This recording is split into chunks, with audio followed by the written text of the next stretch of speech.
சிறகடிக்க ஆசை சீரியலை பிடித்திருந்தால் இந்த வீடியோவை மறக்காம லைக் செய்து கொள்ளவும்.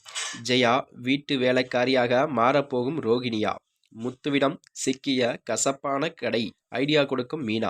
வாங்க வீடியோவை முழுமையாக காண்கலாம். ஜெய் டிவியில் ஒளிபரப்பாகி வருகின்ற சிறகடிக்க ஆசை சீரியல் தான் மனோஜின் ஷோரூம் பிரச்சனையை தீர்த்து வைக்கும் விதமாக ரோகிணி நகையை விற்றுத்தான் ஏற்பாடு பண்ணி ஷோரூம் மற்றும் மனோஜையும் காப்பாற்றி விட்டாராம். அத்துடன் இந்த விஷயத்தை வீட்டில் இருப்பவர்களும் சொல்ல வேண்டாம், உங்க அம்மாவுக்கு தெரிய வேண்டாம் என்றும் சொல்லிவிடுகிறாராம். உடனே மனோஜினி என்ன சொன்னாலும் நான் கேட்பேன் என்றும் தலையும் ஆட்ட ஆரம்பித்து விட்டாராம். அந்த வகையில்தான் அடுத்ததாக வீட்டிற்கு வந்து முத்து மீனாவிடம் கிறிஷையும் பாட்டியும் பார்த்தேன். அப்பா வேலை பார்க்கும் ஸ்கூலில் தான் கிறிஸ் படிக்கிறான், அங்கேதான் அவனுடைய வீடும் இருக்கிறது என்று பாட்டி சொன்னாங்க என அனைத்து விஷயங்களையும் சொல்லி கொண்டிருக்கிறார்.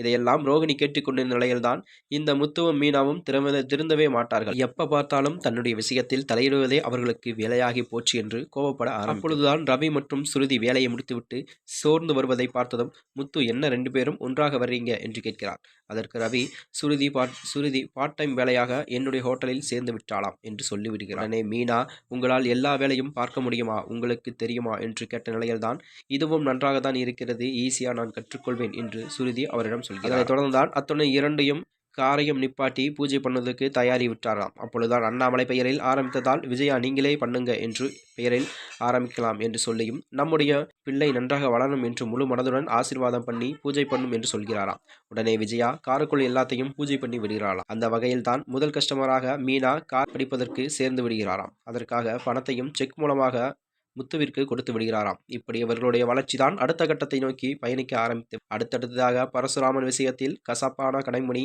முத்து மற்றும் மீனா கண்ணில் சிக்கிய போகிறாராம். இவர்களிடம் இருந்து தப்பிக்க வேண்டும் என்று நினைத்து இருந்தாலும் மீனா மற்றும் முத்துவின் ஏற்கனவே மணிவேல் சந்தேகம் இருந்ததால் நிச்சயம் இந்த முறை தப்பிக்க முடியாது என்று அவர் கூறுகிறாராம். மேலும் அதனால் மணி மூலம் ரோகிணி அப்பா மலேசியாவும் இல்லை, பணக்கார வீட்டுக்கு பெண்ணும் இல்லை, சாதாரண நடுத்தர குடும்பத்தில் இருந்துதான் வந்தவர் என்றும் அவர் கூறுகிறார். அதன் பிறகு என்னதான் விஜயாவுக்கு பிடித்த மருமலாக ரோகிணி இருந்தாலும் பணம் வசதி இல்லை என்றால் நிச்சயம் விஜயா மீனாவை மாதிரி ஒரு வேலைக்காரை போலதான் ரோகிணியை நடத்தப் போகிறார் என்றும் கூறப்படுகிறது. இதனால் ரோகிணிக்கு அடுத்து விழப்போகும் மிகப்பெரிய அடியாக இருக்கப் போகிறது என்றும் கூறப்பட்டு வருகிறதாம்.